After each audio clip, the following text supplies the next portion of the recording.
I think I've been part of ACSP from mid-60s, so it's about 50 years. I was just looking, I was surprised. It is 50 years. People wanted somewhere to talk about their work. So we decided we would try to form a new organization, a new version of ACSP centered around an annual conference.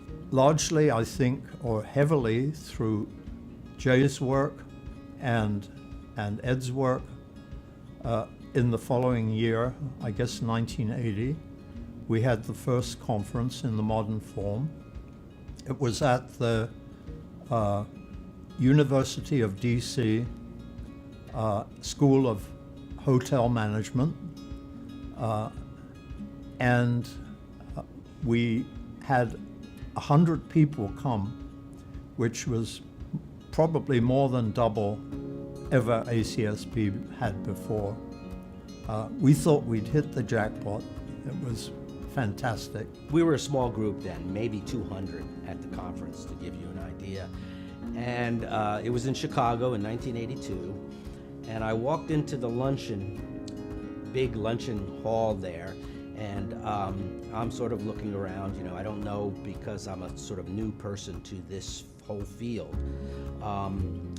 I'm looking around to find a place to sit, and Susan Feinstein and Norman Feinstein, who were actually people who I had studied quite a lot, their work, while I was a graduate student, called me over and had me sit down with them, and they sort of nurtured me, and it was just a wonderful. I still can see that room and those people, and how inviting the association was to a young, emerging academic at the time. So my first ACSP conference was in Atlanta in 1984 when I was a junior assistant professor. My very, very strong memory of it is that it was very welcoming, very casual, informal. People were glad to see newcomers and wanting to sort of make you feel a part of the organization and bring you in, and I would say make you feel part of the Planning Academy. So I thought, wow, this is pretty good. There weren't a lot of women, there weren't a lot of people of color, there weren't a lot of people. I think those early conferences were 200 people, maybe.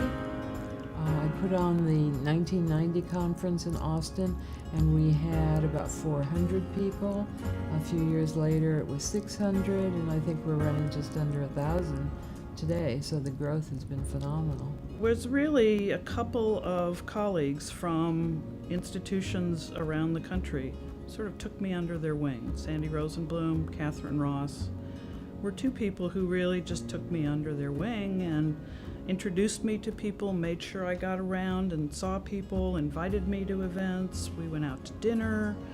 And it was just sort of that sense of being part of something that was important and being brought in by what I considered at that time my senior colleagues. The association seems to be responding to changing values of students, the way we communicate with our members. It's gone very I'll say high tech, maybe it's actually moderate tech as far as the different generation is concerned, but I think that represents an effort to be responsive to the way educators operate today. The number of students who now are participating in the conference, and just the breadth of the papers, it's fascinating. And you know, I gotta say, when I just see all the titles, I say, yeah, that's still the stuff I love, even though I don't get to spend a lot of time on it anymore. But like every second paper sounds interesting to me. Planning suffers from a lack of visibility.